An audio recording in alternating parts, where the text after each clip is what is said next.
পা পুরা দিছো চা দিয়া। ম্যাডাম, আমার তো বয়স হয়েছে, আমি চোখে দেখতে পাই না। ম্যাডাম মাফ করে দেন, ভুল হয়ে গেছে। চোখে দেখতে পাস না তাহলে মানুষের বাসায় কাজ খুঁজতে কেন আসছো? হ্যাঁ, আমার তো মনে হয় সব থেকে বড় ভুল করছিস তোকে এই বাসায় কাজ দিয়ে। তুই বের হ, তোর আর এই বাড়িতে কাজ করা লাগবে না, বের হ তুই। আরে কি ব্যাপার, কি হয়েছে?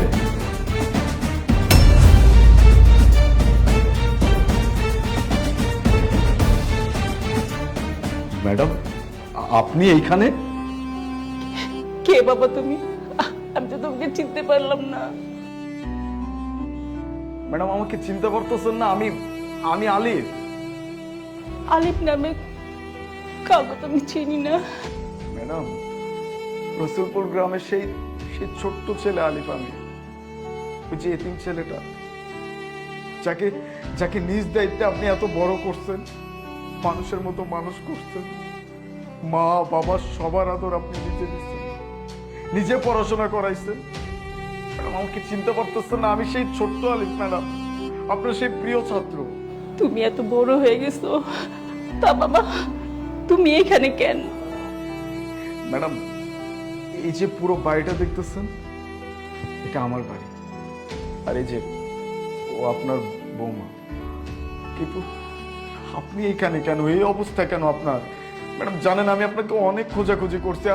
আমি গ্রামে পর্যন্ত গেছিলাম, গিয়ে আপনাকে অনেক খুঁজছি। যার কাছে জিজ্ঞেস করছি সেই শুধু বলছে আপনি নাকি সবকিছু বিক্রি করে দিয়ে কোথায় চলে গেছে।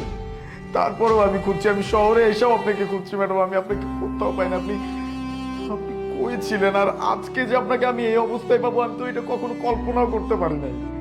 আমার সব ভাগ্য বাবা। আমি একজন মানুষ করার কারিগর হয়ে মানুষের বাসায় কাজ করি। তুমি যখন ঢাকায় চলে আসলা, তার কিছুদিন পরে তোমার কাকা মারা যায়। আর আমার ছেলের বউ আমার বিষয় আসার সব সম্পত্তি আমার কাছ থেকে লেখা নিয়ে আমাকে ঘাট ধাক্কা দিয়ে বাড়ি থেকে বের করে দিছে। থাকার কোথাও জায়গা নাই, কোথায় যাব, কার কাছে যাব? আর পেটের ক্ষুধা সেটা তো আর বুঝবে না। তাই আমি এ বাসায় বুয়ার কাজ নিচ্ছি। আমি ভাবতে পারতেছি না যে আপনার সাথে আমার এইভাবে দেখা হবে। জানো বাবা, আমার এই হাত দিয়ে কত মানুষ আমি মানুষ করছি।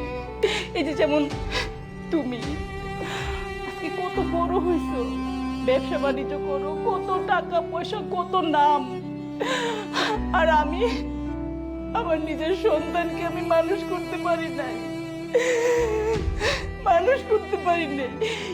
একটাও মানুষ হয়েছে, একটাও মানুষ। সুমাইয়া, এটা তুমি কি করছো? কার সাথে এমন ব্যবহার করতেছো?